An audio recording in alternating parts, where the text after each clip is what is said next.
Hello, my dear lovely, naughty students. Welcome back to another video of Amoeba classes. Dear students, as you all know that we were discussing about photosynthesis, and in the last lectures we have already discussed about light phase and dark phase. Okay, so today lecture is also very interesting because today we will be discussing about various factors as well as we will be discussing about some very interesting experiments of photosynthesis. So fasten your seat belt and plug in your earphones into your ear obviously, and let's begin. Okay, so don't worry, the lecture will be in English language, not exactly in English.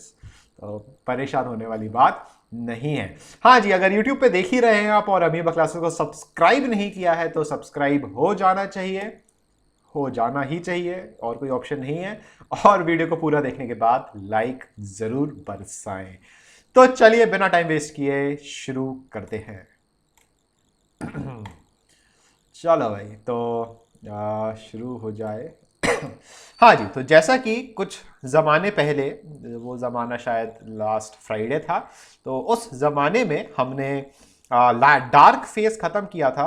तो यहाँ पे बच्चे थोड़ा सा ध्यान से इस table को देख लेते हैं। अगर आपको याद है लाइट फेज और डार्क फेज जो हमने आपको अच्छी तरह समझाया था, तो आप ये जो खतरनाक सी फोटो जो देख रहे हो सेलिना बुक में, ये आपको समझ में आ जाएगी। तो देखते हैं भाई, लाइट फेज क्या है? लाइट डिपेंडेंट रिएक्शन है। कहां होती है? Occurs in chlorophyll containing part. Chlorophyll कहां होता है? थाइलाकॉइड्स में। और टू बी प्रिसाइज, आपको हम बता चुके कि क्लोरोफिल एग्जैक्टली थाइलाकॉइड्स की कहां पर होता है? थाइलाकॉइडल मेम्ब्रेन। बहुत बढ़िया मुकुल साहू। तो देखिए हुआ क्या था, लाइट आई, लाइट ने क्या किया? Photolysis of water. इसकी वजह से H+ आयन निकला, OH आयन निकला। ठीक है, यहां पे उन्होंने O निकाल दिया, तो O से क्या बन गई थी? ऑक्सीजन। और साथ में क्या निकला बच्चे? इलेक्ट्रॉन। इलेक्ट्रॉन कहां यूज हुआ? फोटो फॉस्फोराइलेशन में। तो ADP और फॉस्फेट और ये इलेक्ट्रॉन एक साथ आए और इन्होंने किसका फॉर्मेशन किया? ATP का। और साथ ही साथ जो इलेक्ट्रॉन है वो NADP और ये H+ जो है वो NADP के साथ मिक्स हुए, मतलब कि रिएक्शन हुई। ये वाला स्टेप कौन सा था? Formation of NADPH। और यहां हमें अल्टीमेटली क्या बन गया था? NADPH। ठीक है, तो लाइट फेज में दो प्रोडक्ट्स थे जो डार्क फेज में एंट्री करते हैं। वो दो प्रोडक्ट्स कौन कौन से थे?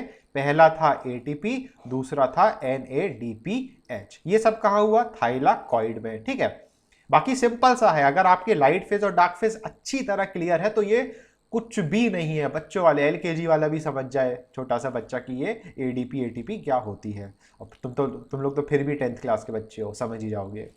अब ये ATP कहां पहुंची? डार्क फेज में। NADPH भी कहां पहुंचा? डार्क फेज में। और डार्क फेज की बात करें तो ये लाइट पर डिपेंडेंट नहीं करता है, बट ये लाइट रिएक्शन पर डिपेंडेंट होता है, क्योंकि लाइट रिएक्शन के प्रोडक्ट्स जो हैं वो डार्क रिएक्शन में यूज होते हैं।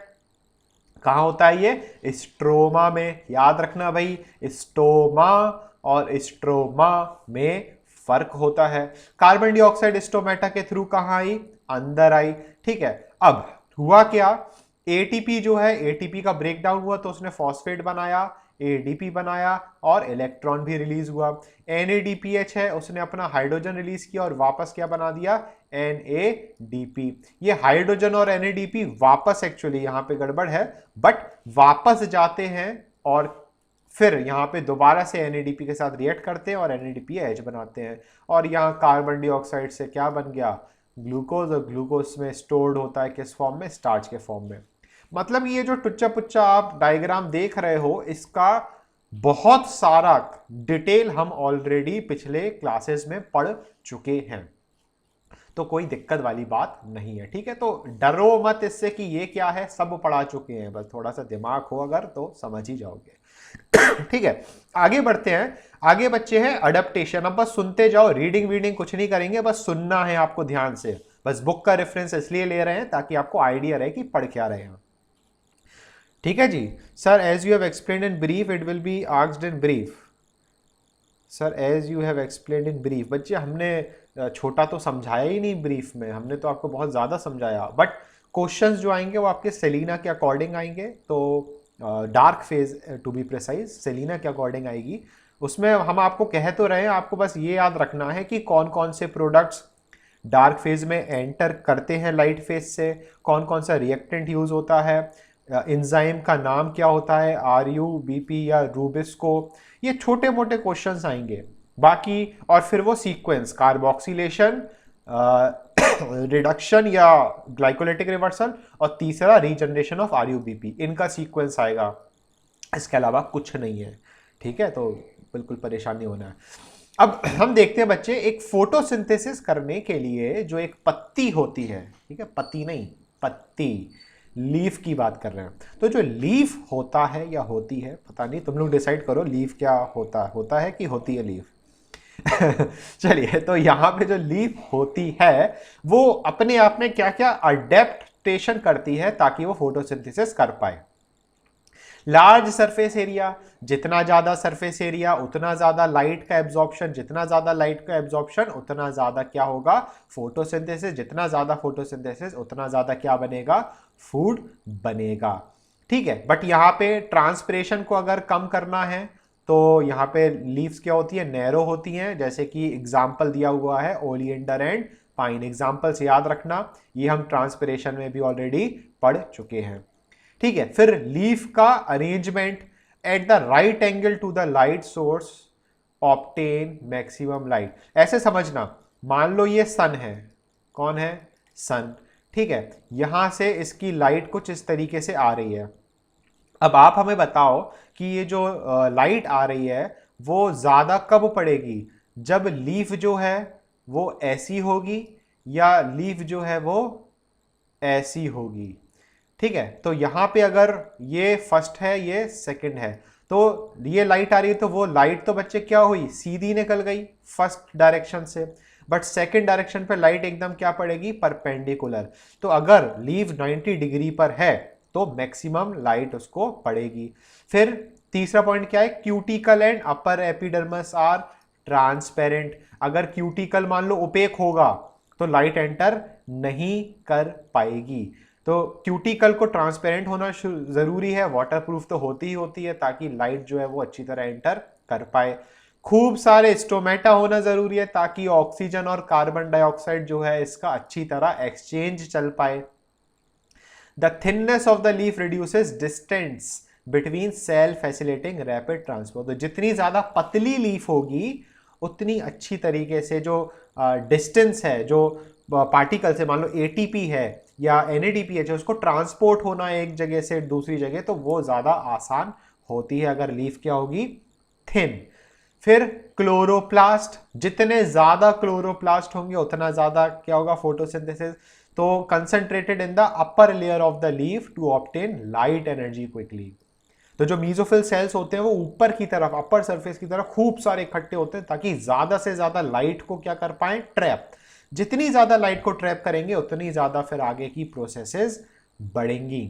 And extensive vein system for rapid transport to and from mesophyll cells. तो मीजोफिल सेल में जो फूड वूड बन रहा है वहां से अच्छा खासा नेटवर्क होना चाहिए वीन्स का, ताकि पूरे लीफ में अच्छी तरह डिस्ट्रीब्यूशन हो हर एक रिएक्टेंट्स और प्रोडक्ट्स का।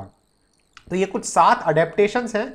बोर्ड एग्जाम में बच्चे डायरेक्ट क्वेश्चन आता है, give any 2 adaptation for the leaves to perform photosynthesis, give any 3 adaptation for the plant to help in reduce transpiration. तो इस तरीके से क्वेश्चंस आते हैं, what are the significance of photosynthesis, significance of transpiration. तो ऐसे क्वेश्चंस आते हैं जिसमें आपको बेसिक चीजें पता होना चाहिए, ठीक है। एंड प्रोडक्ट क्या क्या बना, ग्लूकोज बनता है, देख चुके हैं हम, वाटर बनता है, कितना मॉलिक्यूल, 6 मॉलिक्यूल्स, और यहां पे ऑक्सीजन भी लिबरेट होती है फोटोलिसिस ऑफ वाटर के through. In plants what do these veins carry, बच्चे इन वीन्स में जाइलम होगा, फ्लोयम होगा, तो ये फूड लेके जाएंगे, वाटर लेके जाएंगे, ठीक है जहीन। अब बात करते हैं हम इधर ग्लूकोज की, ठीक है। तो सबसे पहला जो ग्लूकोज बना है, अलग अलग बच्चे ये आपको खुद से रीड करना है, वाटर का कहाँ काम आता है, ग्लूकोज कहाँ काम आता है, कुछ भी कठिन सा नहीं है, इसको आप रीड कर सकते हो। अगले पेज पर आते हैं, ठीक। इसके बाद आगे ऑक्सीजन किस तरीके से यूज़ होती है। फिर ये जो फूड बना है ना, इसको रीड कर लेते हैं, कुछ इंपॉर्टेंट पॉइंट्स मिलेंगे। जो फूड बनता है, फूड किस फॉर्म में बनता है, ग्लूकोज के फॉर्म में बनता है। ट्रांसपोर्ट किसके फॉर्म में होता है, आप लोग जवाब दोगे। ये जो फूड है वो ट्रांसपोर्ट एक जगह से दूसरी जगह सुक्रोज के फॉर्म में होता है। और फिर स्टोर किस फॉर्म में होता है, स्टार्च के फॉर्म में स्टोर होता है। ओके, तो ये पैराग्राफ रीड कर रहे हैं, देख लो, वैसे कुछ ज़्यादा इंपॉर्टेंट नहीं है। Food manufactured in the leaf is required for the use of the other parts of the plant. The glucose is formed in the leaf very rapidly, during photosynthesis, and it cannot be transported to other parts with the same rapidity. मतलब जितनी speed से glucose बनता है उतनी speed से इस glucose का transportation नहीं होता है। So it is converted into insoluble starch. अब ध्यान से समझना, it is converted into insoluble starch for temporary storage. यहां क्या वर्ड आया, temporary storage in the leaf. Food बनता ग्लूकोज के फॉर्म में है, स्टोर होता स्टार्च के फॉर्म में है, बट जब इसको ट्रांसपोर्ट करना होता है तो किसके फॉर्म में ट्रांसपोर्ट होता है, सुक्रोज के फॉर्म में। यहां पे देखो सुक्रोज नहीं लिखा बट एक वर्ड लिखा हुआ है, at night the starch is reconverted into soluble sugar, है ना। अगर बच्चे सॉल्यूबल शुगर ग्लूकोज होती तो वो यहां पे ग्लूकोज लिखते, बट इन्होंने क्या लिखा, सॉल्यूबल शुगर। तो ये सॉल्यूबल शुगर एक्चुअल में कौन सी शुगर है, सुक्रोज। कौन सी शुगर हो गई बच्चे, sucrose. Which is transported in the solution through veins, तो जहीन यहां पे वीन्स का काम आ गया, of the leaves and the way through the phloem of the stem. In this way it gets transported. Food के ट्रांसपोर्टेशन को हम ट्रांसलोकेशन बोलते हैं, to different part of the plant where it may be reconverted into starch for storage. जैसे आलू, तुम लोग में से बहुत का नाम आलू होगा, तुम लोग के दोस्त बुलाते होंगे आलू करके, तो आलू हो गया जैसे, उसमें स्टार्च होता है और other parts of the plant. ठीक है, यहाँ पे एक पॉइंट है कि एक हाइपोथेसिस है, मंच मास फ्लो हाइपोथेसिस। ठीक है, मंच mass flow hypothesis class 11th में आता है ये डिटेल में। मंच मास फ्लो हाइपोथेसिस में ये पूरा एक्सप्लेन करता है कि किस तरीके से लीफ से जो फूड है वो ट्रांसपोर्ट होता है कहां तक, रूट्स तक। तो ये टॉपिक जो आता है मंच मास फ्लो हाइपोथेसिस। तो यहां पे ट्रांसपोर्टेशन की ही बात चल रही थी, इसलिए आपको थोड़ा सा हमने और आइडिया दे दिया। ठीक है, इसके बाद फिर आते हैं फैक्टर्स। ये फैक्टर्स बोर्ड एग्जाम के लिए बहुत इंपॉर्टेंट हैं। ठीक है, वन वर्ड में या वन लाइन आंसर में ये आता है, कई बार आता है, तो ध्यान रखें इस चीज को। आगे हम बस बढ़ने ही वाले हैं, देखते हैं। तो कौन कौन से फैक्टर्स, लाइट इंटेंसिटी, ध्यान से समझना कि भाई सनलाइट नहीं होगी या जितनी ज़्यादा तेज धूप है या लाइट में जो इंटेंसिटी पावर है वो उस पर डिपेंड करेगा, है ना। जैसे अभी वो एक्लिप्स आया था ना, आप लोग ने पता नहीं वो फील किया या नहीं, वो जो सोलर एक्लिप्स हुआ था उसमें अगर आप बच्चे धूप में खड़े हुए हो तो आपको वो जो तपन होती है ना धूप की, गर्मी वाली, वो नहीं थी। आप धूप में अगर 5 घंटे भी खड़े थे सोलर एक्लिप्स के टाइम तो आपको वो फील नहीं हो रही थी। सही बात है कि नहीं। और अभी आप धूप में खड़े हो जाओ तो आपको पसीना आने लगेगा। तो यहां पे वही हम कह रहे हैं बच्चे, यहां पे किसकी डिफरेंस हुआ, लाइट की इंटेंसिटी। क्यों, क्योंकि भाई सनलाइट, जो सन से जो लाइट आ रही थी वो अभी क्या पड़ रही है, डायरेक्ट पड़ रही है, बट बीच में जैसे ही मून आ गया, है ना, तो रोशनी तो आ रही है बट उस धूप में हीट या इंटेंसिटी, इंफ्रारेड रेडिएशंस नहीं थे जिसकी वजह से गर्मी लगना चाहिए थी। तो ये लाइट इंटेंसिटी हो गया। कार्बन डाइऑक्साइड का कंसंट्रेशन, हमारे एटमॉस्फेयर में कार्बन डाइऑक्साइड का कितना परसेंट होता है, बताओ जल्दी से, कार्बन डाइऑक्साइड का परसेंटेज बताइए। 0.03। कोई जीरो, सभी ने, हाँ मुकुल ने गड़बड़ कर दिया। मुकुल ध्यान रखना बच्चे, 0.03% है, ना कि 0.3 0.03, ये नहीं है, 0.03% होता है, ठीक है। तो अगर देखो देखो कार्बन डाइऑक्साइड डार्क फेस के लिए जरूरी है, और फोटोसिंथेसिस जो है बच्चे, फोटोसिंथेसिस में अल्टीमेटली हमारा मकसद क्या है फोटोसिंथेसिस पढ़ने का, या प्लांट को फोटोसिंथेसिस करने का असली मकसद क्या है, बताएं भाई कमेंट्स में कि भाई फोटोसिंथेसिस अगर प्लांट कर रहा है क्यों कर रहा है, किसके लिए कर रहा है, क्या मिलेगा इसको फोटोसिंथेसिस करके, ग्लूकोज बनेगा, एनर्जी, है ना, मेन फूड। तो बच्चे, और फूड कौन से रिएक्टेंट से बनता है, अगर हम ग्लूकोज की बात करें, ग्लूकोज कौन से रिएक्टेंट से बनता है, CO2 से। अब ध्यान से सुनना, कार्बन डाइऑक्साइड का कंसंट्रेशन, अगर कार्बन डाइऑक्साइड होगी ही नहीं, if carbon dioxide is absent, will glucose formation takes place, नहीं होगा। और अगर ग्लूकोज फॉर्मेशन नहीं हो रहा तो क्या सही मायने में उसको फोटोसिंथेसिस हम बोल पाएंगे, नहीं बोल पाएंगे। इसलिए कार्बन डाइऑक्साइड बहुत ज्यादा जरूरी है। फिर टेम्परेचर आपको बता ही चुके हम, 25 डिग्री सेल्सियस से 35 डिग्री सेल्सियस तक, ना इससे कम ना इससे ज्यादा। कम होगा तो जो एंजाइम्स होते हैं वो इनएक्टिव हो जाते हैं, ज्यादा होगा तो जो एंजाइम्स होते हैं वो डीनेचर कर जाते हैं, मतलब कि वो एंजाइम्स का ब्रेकडाउन हो जाता है, तो उनकी जो एक्टिविटी होती है वो नहीं हो पाएगी। कोई एक आध एंजाइम का नाम बताओगे जो फोटोसिंथेसिस में हमने सीखा है, कोई एक एंजाइम का नाम बताओ। रूबिस्को, बहुत बढ़िया मुकुल साहू, है ना, RUBP भी रूबिस्को, ठीक है। और फिर पानी, पानी का आपको पता ही है भाई कि अगर पानी नहीं होगा तो जो क्लोरोफिल है वो दोबारा से नॉर्मल स्टेट में नहीं आ पाएगा, ना ही ऑक्सीजन भी रिलीज होगी, ना ही H+ बनेगा, ना ही इलेक्ट्रॉन होगा। और अगर H+ नहीं बनेगा तो फिर NADPH भी नहीं बनेगा। तो ओवरऑल हम क्या सीखे बच्चे, ये जो 4 फैक्टर्स हैं फोटोसिंथेसिस के, चारों फैक्टर्स जो हैं बहुत ही ज्यादा जरूरी हैं। क्या है, बहुत ही ज्यादा जरूरी है। अब समझना ध्यान से, लाइट इंटेंसिटी की बात करें, सुबह से लेकर शाम तक सन है ऑलरेडी, ठीक है। अगर हम टेम्परेचर की बात करें तो अगर सन है तो टेम्परेचर भी है। पानी की बात करें तो जमीन में बहुत पानी है। तो सबसे ज्यादा कमी किस रिएक्टेंट की हो रही है, सबसे ज्यादा कमी किसकी हो रही है, कार्बन डाइऑक्साइड की, क्योंकि ये ऑलरेडी 0.03% है। इसीलिए ये कार्बन डाइऑक्साइड फोटोसिंथेसिस के लिए बन जाता है लिमिटिंग फैक्टर। केमिस्ट्री के मोल कंसेप्ट में आप पढ़ोगे लिमिटिंग फैक्टर, बट दुखद या खुशी की बात यह है कि ये वाला जो टॉपिक है केमिस्ट्री में लिमिटिंग फैक्टर वाला, वो आउट ऑफ सिलेबस हो गया है, रिड्यूस्ड सिलेबस में, अब ये सिलेबस में नहीं है, तो मतलब कि नहीं पढ़ोगे।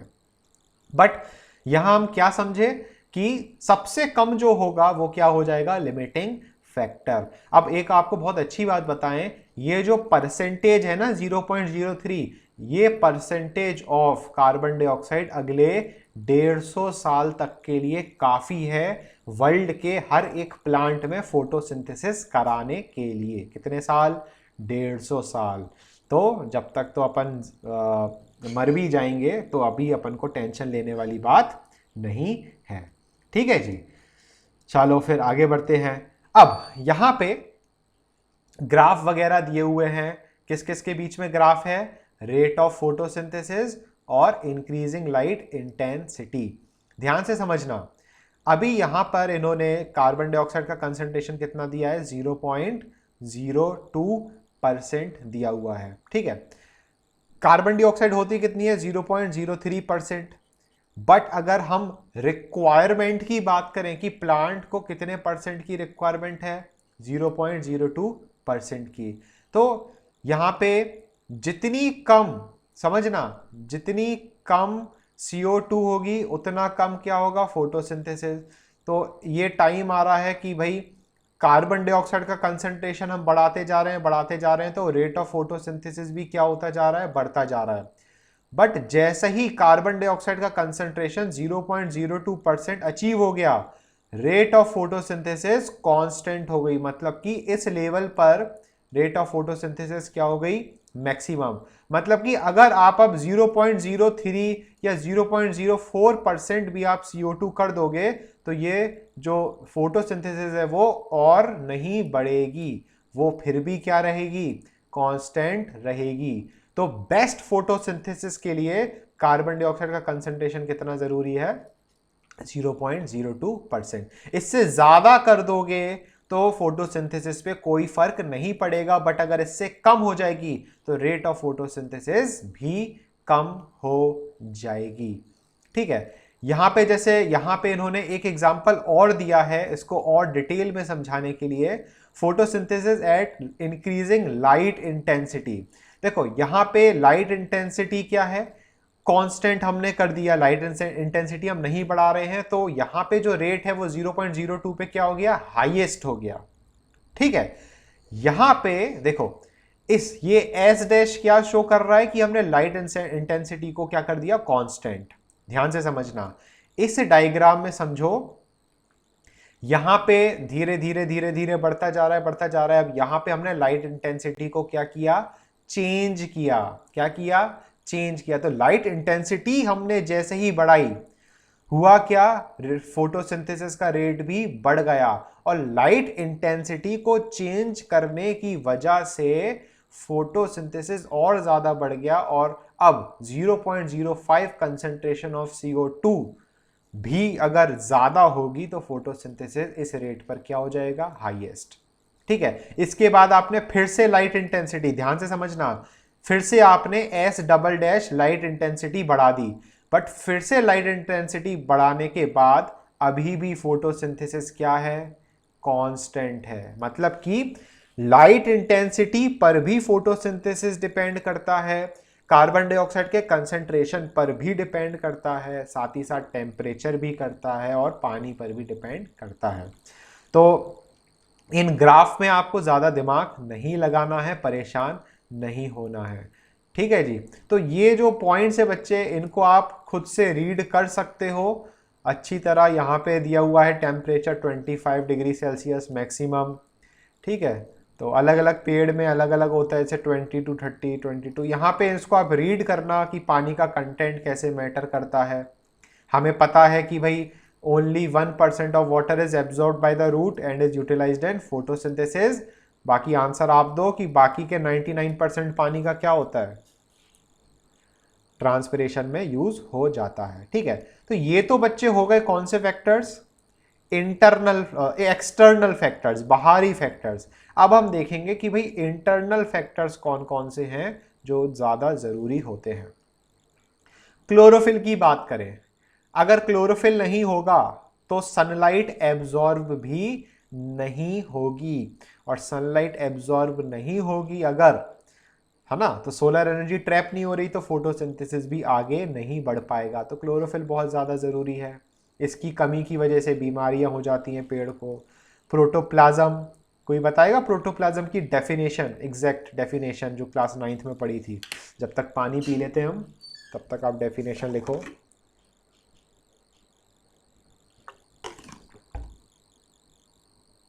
नो फोटो क्यों कर रहे हो तुम लोग। All living material in the cell, बिल्कुल सही, श्रिया और जहीन ने सही बताया। Living content of the cell, living material of the cell, Ritika बिल्कुल सही। उसको हम बोलते हैं क्या, प्रोटोप्लाज्म।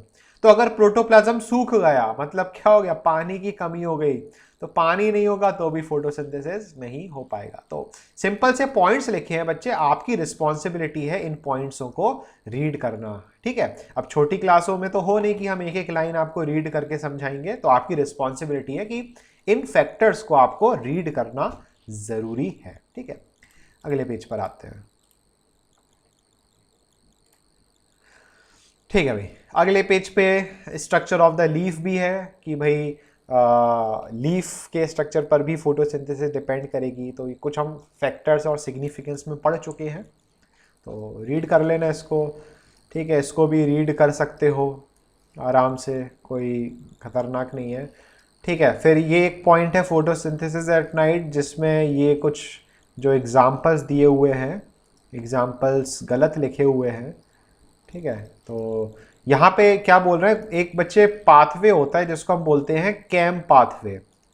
समझना, जैसे हमने C3 पढ़ा हुआ है, C3 को और क्या बोलते हैं हम, C3 रिएक्शन को और कौन सी रिएक्शन बोलते हैं हम,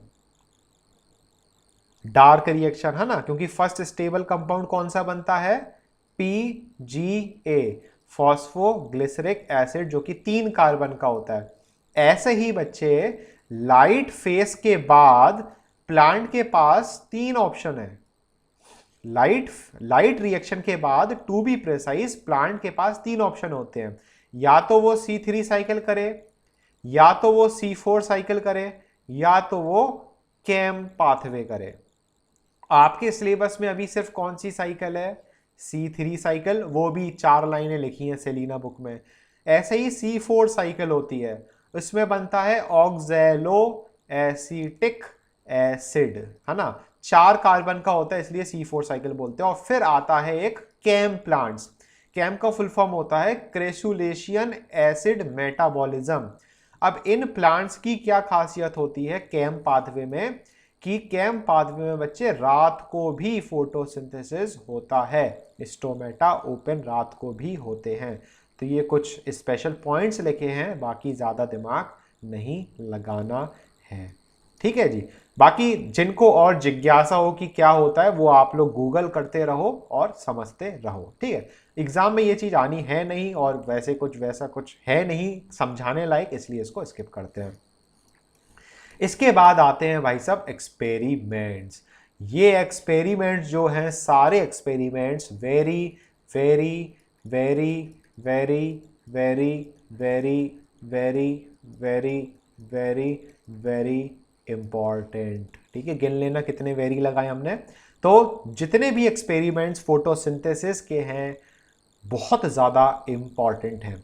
ओवरऑल बोले तो जितने भी अभी तक हमने बायोलॉजी में एक्सपेरिमेंट्स पढ़े हैं, ऑस्मोसिस वाले, डिफ्यूजन वाले, ट्रांसपिरेशन वाले, फोटोसिंथेसिस वाले जो पढ़ने वाले हैं, ये सारे एक्सपेरिमेंट्स इंपॉर्टेंट हैं। इन एक्सपेरिमेंट्स को समझने के लिए अपन थोड़ा सा बोर्ड पर समझते हैं, फिर फटाफट एक्सपेरिमेंट्स आपको समझाएंगे और आपको अपने आप एक्सपेरिमेंट्स समझ में भी आ जाएंगे। तो तैयार हैं आप लोग एक्सपेरिमेंट्स के लिए? जितने 25 बच्चे हैं जल्दी से यस सर लिखें, सारे के सारे 25 बच्चे। तो हम एक्सपेरिमेंट फिर शुरू करते हैं। देखें कौन कौन है। स्नेहा, देव, बस, अमित, नोएल फ्रांसिस, श्रेया, आमिल, दिवांक, मारवी, अनुराग, क्यूटी, स्नेहा, सुहानी सिंह, जहीन। जहीन स्पेनिश ढूंढ रही थी हैं। चलिए, तो सभी लोग रेडी हैं, 25 बच्चे जुड़े हुए हैं, जो कि बहुत ही अच्छी बात है। रितिका, जानवी, चलो अब बच्चे एक्सपेरिमेंट्स में पढ़ना क्या है ये समझो। सबसे अगर हम बात करें तो रिएक्टेंट्स कौन कौन से होते हैं बच्चे? रिएक्टेंट्स होते हैं कार्बन डाइऑक्साइड, दूसरा रिएक्टेंट होता है कौन सा, वाटर, तीसरा रिएक्टेंट होता है कौन सा, सनलाइट, चौथा रिएक्टेंट कौन सा होता है, क्लोरोफिल, ठीक है। फिर पांचवा प्रोडक्ट कौन सा होता है, ग्लूकोज, और पांचवा और छठवां प्रोडक्ट कौन सा होता है, ऑक्सीजन। तो हम जो एक्सपेरिमेंट पढ़ेंगे, टोटल कितने एक्सपेरिमेंट पढ़ेंगे, 6 एक्सपेरिमेंट पढ़ेंगे। किस तरीके से, सुनना ध्यान से। How will you prove, experiments हम पढ़ने क्या वाले हैं, how will you prove CO2 is necessary for photosynthesis, how will you prove water is necessary for photosynthesis, how will you prove sunlight is necessary for photosynthesis, how will you prove chlorophyll is necessary for photosynthesis, how will you prove that glucose is produced during photosynthesis, how will you prove that oxygen is liberated during photosynthesis। तो ये कुछ M of the experiments होंगे जो हमें क्या करना है बच्चे, डिस्कस करना है।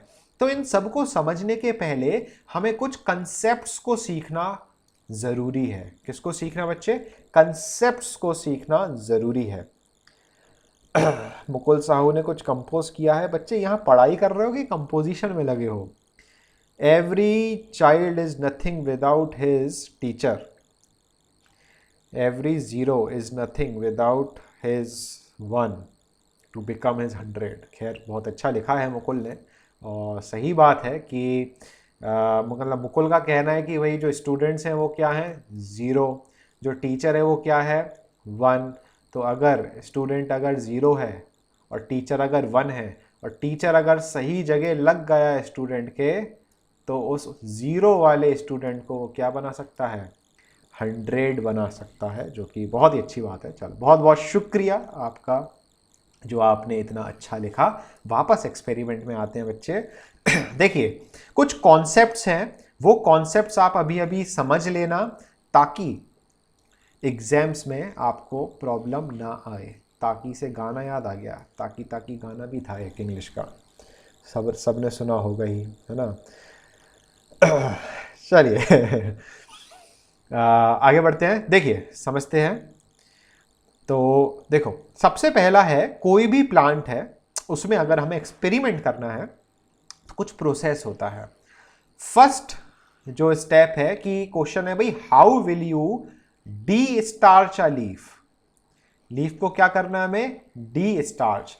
फोटोसिंथेसिस हुआ था, प्लांट में ग्लूकोज बना था, स्टोर स्टार्च के फॉर्म में हुआ था। अब आप उस लीफ को डी स्टार्च कैसे करोगे, डी स्टार्च कैसे करेंगे? तो सिंपल सा है, क्या, कीप इट इन डार्क। कहां रखना है, अंधेरे में रखना है, फॉर मिनिमम 48 आवर्स।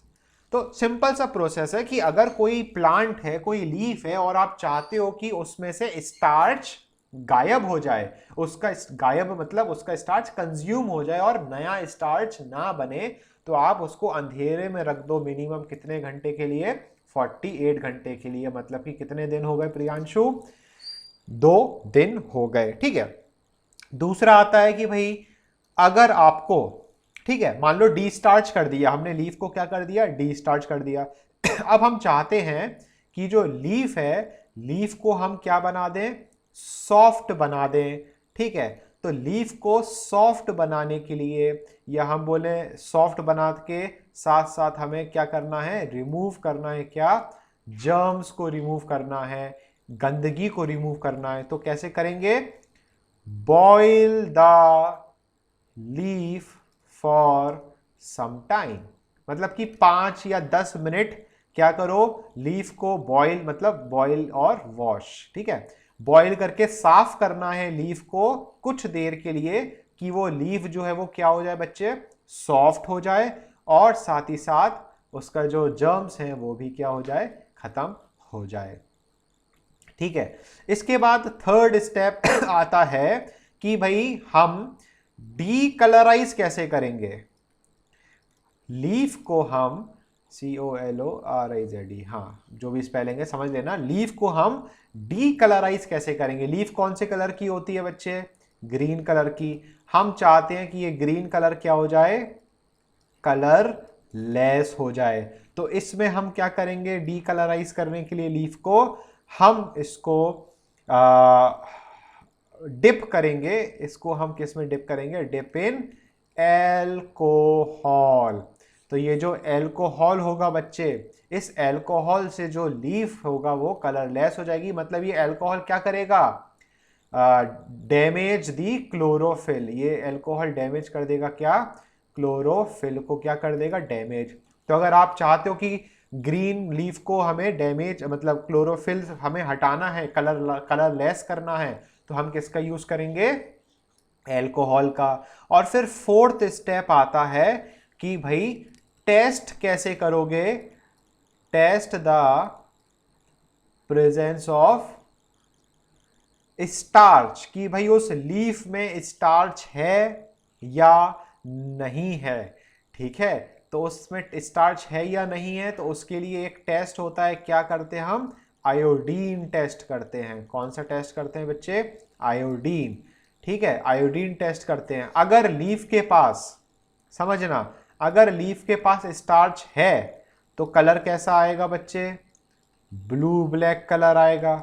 और अगर लीफ के पास स्टार्च नहीं है तो उसमें आप क्या करोगे, नो चेंज इज विजिबल। तो जो ये एक्सपेरिमेंट्स है बच्चे, 3-4 जो एक्सपेरिमेंट्स है उसमें ये कॉन्सेप्ट जो है, हैंग क्यों हो रहा है भाई,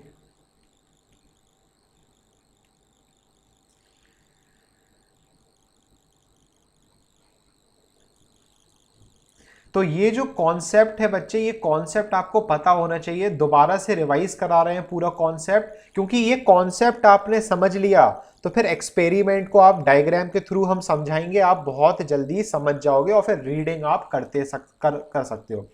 ठीक है, तो सबसे पहले क्या, अगर आपको लीफ को डी स्टार्च करना है, उसका क्लोरोफिल सॉरी उसका स्टार्च रिमूव करना है या यूज अप कराना है कि उस प्लांट के पास स्टार्च खत्म हो जाए, तो अंधेरे में उसको हम 2 दिन के लिए रख देंगे। हम चाहते हैं कि उस लीफ में से जर्म्स मर जाएं और सॉफ्ट हो जाए, तो उसको हम उबालते हुए पानी में हम क्या करेंगे, वॉश कर देंगे। हम चाहते हैं कि उसका क्लोरोफिल भी गायब हो जाए, लीफ जो है वो कलरलेस हो जाए, तो हम उसको किस में डिप कर देंगे, एल्कोहल में डिप कर देंगे। फिर हम चाहते हैं टेस्ट करना कि भाई उस लीफ में अभी भी स्टार्च है या नहीं है, तो अगर हम आयोडीन का टेस्ट करेंगे, उस पर हम 2 बूंद जिंदगी की आयोडीन की गिराएंगे, तो अगर उस पत्ती के ऊपर या उसके अंदर स्टार्च होगा तो कलर हमें ब्लू ब्लैक मिल जाएगा, और अगर नहीं होगा तो हमें उसमें कोई चेंज नहीं मिलेगा, मतलब कि वो लीफ कलरलेस हमें मिलेगी। ठीक है, तो ये 4 पॉइंट्स बहुत इंपॉर्टेंट है आगे एक्सपेरिमेंट्स को समझने के लिए। सिस्टम बहुत हैंग हो रहा है, पता नहीं क्यों।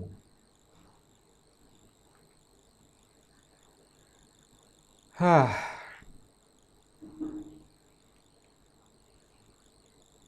अरे भाई हैंग क्यों हो रहा है ये,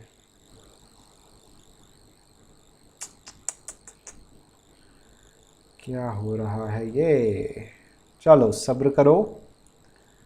हाँ, बैकग्राउंड में तुम्हारी रिकॉर्डिंग चल रही है ना बेटा, तो वो जो रिकॉर्डिंग वाला सॉफ्टवेयर है और ये आपका गूगल क्रोम, ये बहुत सीपीयू प्रोसेसर खा जाता है। खैर अभी इतने महीने से तो ये ऐसी दिक्कत तो पहली बार आ रही है कि स्क्रीन ही गायब हो गई। तो सब्र करें भाई, देखते हैं क्या सीन है, और कोशिश करते हैं कुछ समझने की, ये अचानक से क्यों हो गया ऐसा।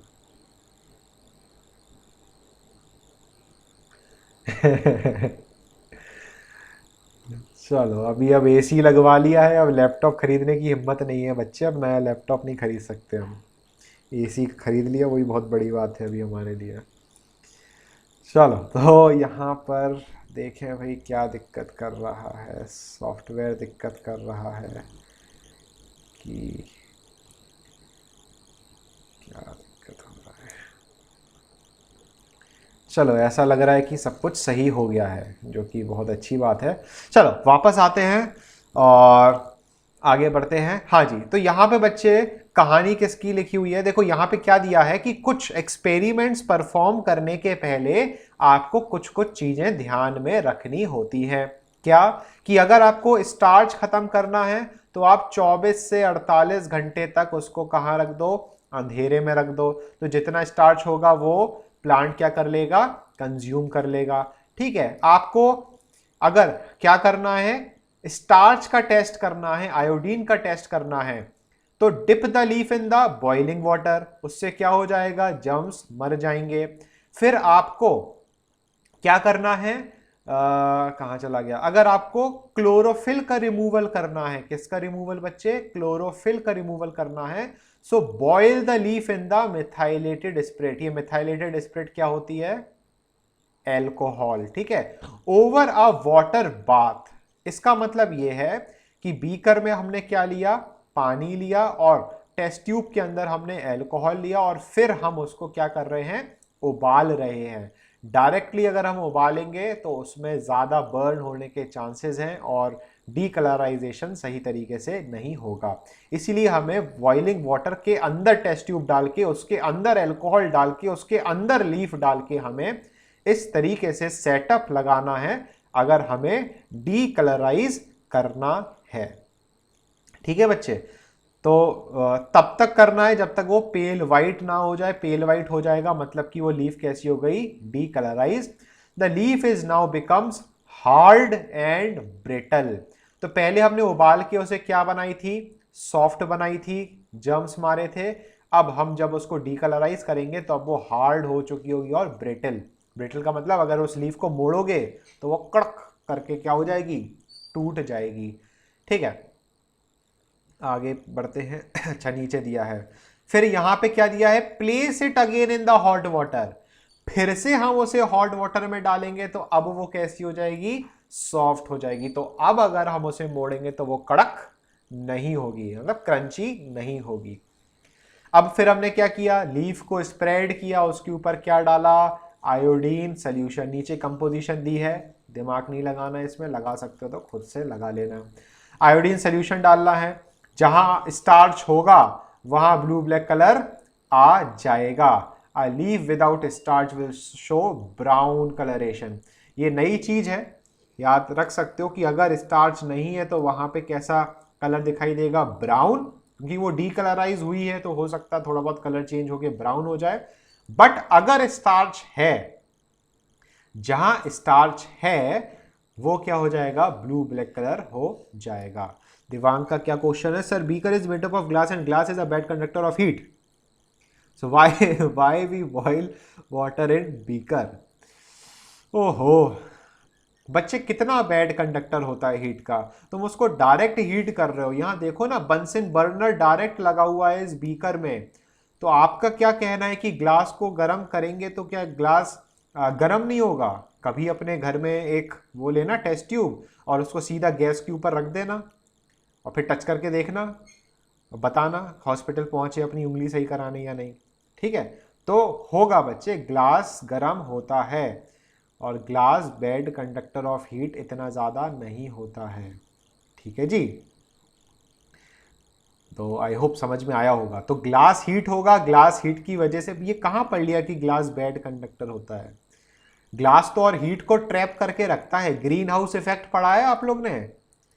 ग्रीन हाउस, ग्रीन हाउस को ग्रीन हाउस क्यों कहते हैं? क्योंकि ये किसका बना होता है, कांच के ग्लास का ये घर बना हुआ होता है। मतलब एक बड़ा सा हॉल टाइप का होता है, उसके अंदर पेड़ रखे हुए होते हैं, तो सनलाइट उसके अंदर एंटर तो कर जाती है बट बाहर नहीं निकल पाती है, जिसकी वजह से जो हीट है वो क्या हो जाती है, ट्रैप हो जाती है। That is called as greenhouse. तो यही कॉन्सेप्ट होता है इसका। ठीक है, तो ये हो गया। इसके बाद अगले एक्सपेरिमेंट पे आते हैं, टाइम है अभी, एक एक्सपेरिमेंट और पढ़ लेते हैं अपन, कोई बुराई नहीं है। चलो अब एक्सपेरिमेंट शुरू किया जाए। पहला एक्सपेरिमेंट क्या है, to show that chlorophyll is necessary for photosynthesis. तैयार हो बच्चे एक्सपेरिमेंट को समझने के लिए? Sir I have made a skeleton leaf by boiling it in dilute bleach and its colour has vanished, so can we bleach. बच्चे bleach कर सकते हो इस मेथड से, बट हमें ये आइडिया नहीं है कि दूसरे और पार्ट कौन कौन से डैमेज होंगे। अभी ये गारंटीड है कि एल्कोहल से करेंगे तो सिर्फ डीकलराइजेशन होगा, बट अगर ब्लीच का यूज करते हो so there can be chances कि ब्लीचिंग के साथ साथ उसके दूसरे पार्ट्स डैमेज ना हो जाएं, क्योंकि कुछ और डैमेज हो गया तो एक्सपेरिमेंट में एरर आ सकता है। दिवी इज बैक, क्या चल रहा है? बढ़िया, फॉग चल रहा है बेटा, फॉग यूज करें, बढ़िया खुशबू आती है उसकी। तो sir yesterday my finger got burned and there is a blister, why there is a blister over finger? बे तुम लोग फोटोसिंथेसिस पढ़ रहे हो कि ब्लिस्टर ब्लिस्टर खेल रहे हो? अजीब बच्चे हो तुम लोग, अजीब अजीब हो, अजीब अजीब। पता नहीं है, इतनी ये स्पेनिश सीख सीख के इसके दिमाग में क्या घुस गया है। यहाँ पे बच्चे पहला एक्सपेरिमेंट है कि chlorophyll is necessary for photosynthesis. Chlorophyll ध्यान से समझना, कुछ इंपॉर्टेंट टर्म्स हैं जो एग्जाम्स में आएंगे। हमें क्लोरोफिल चेक करने के लिए एक स्पेशल लीफ लेनी होती है, उस स्पेशल लीफ का नाम होता है वेरीगेटेड लीफ। क्या लीफ बच्चे? Variegated leaf. ये टर्म इंपॉर्टेंट है, ओके तो ये टर्म इंपॉर्टेंट है, ध्यान रखना। अब ये वेरीगेटेड लीफ का मतलब क्या होता है? वेरीगेटेड लीफ कुछ ऐसी लीफ होती है जिसके कुछ पार्ट्स में क्लोरोफिल होता है, कुछ पार्ट्स में नहीं होता है। मतलब कहीं कहीं ग्रीन होगा और कहीं कहीं अदर कलर होगा। ऐसी लीफ को हम क्या बोलते हैं? वेरीगेटेड लीफ बोलते हैं। गर्व बेटा, पढ़ाई पे ध्यान दो, पूछा पाची बाद में कर लेना।